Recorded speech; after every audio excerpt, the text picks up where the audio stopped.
జీ5 ఉండగా మీ favourite TV shows ని మీరు అస్సలు మిస్ అవ్వలేరు. Complete free. అలాంటావేంటమ్మా? ఎవరి పనిలో వాళ్ళు బిజీగా ఉన్నారు.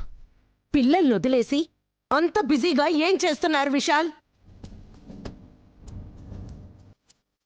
సాయంత్రం బోనం సమర్పించే టైంకి కావాల్సినవన్నీ రెడీ చేస్తున్నావమ్మా.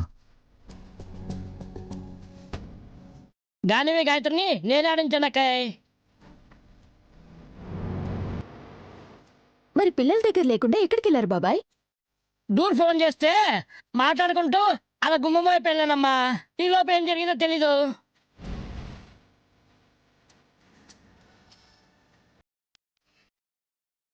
అల్లరి పిల్ల ఈ గాయత్రి వచ్చి నా చీర కొంగు పట్టుకొని లాగింది.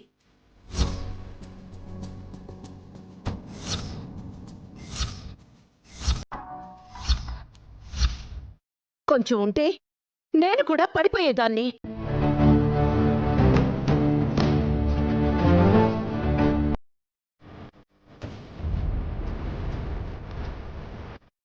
మీరు పడ్డా బోనం కుండైతే పడకూడదు అని అన్నారు కదా అత్తయ్య. మూకుడైతే ముక్కలైంది. నిజమే.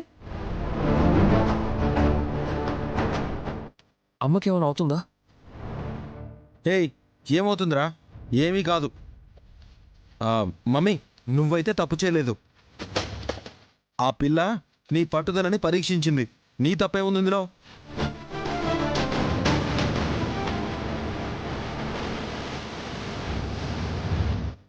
గాయత్రి, ఎందుకమ్మా ఇలా చేసావు? అత్తయ్య గారి కష్టాన్ని చూసి నీకు జాలేయడం లేదా? నైని, పిల్లలు అన్నాక తెలిసి తెలియని పనులు చేస్తూనే ఉంటారు.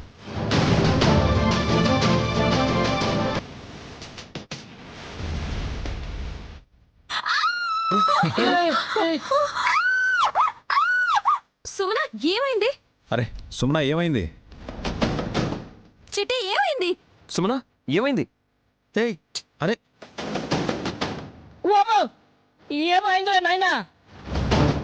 సుమన, ఎందుకు అలా అరిచావు? అత్తయ్య,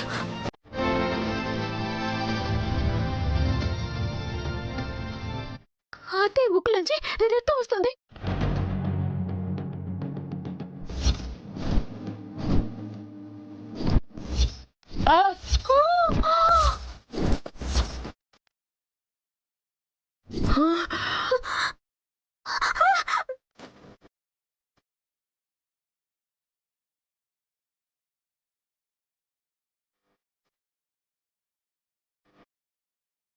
మమ్మీ, అవును మమ్మీ.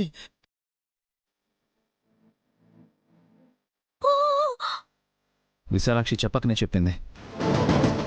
బోనం ఒలికినా కింద పడేసినా ఎలాంటి అపశృతి జరిగినా అమ్మవారు రక్తం కళ్ళ చూస్తారు అని. అంటే నేను నేను చచ్చిపోతానా? జీ5 యాప్ డౌన్లోడ్ చేసి అన్ని ఎపిసోడ్స్ పూర్తి ఉచితంగా చూడండి.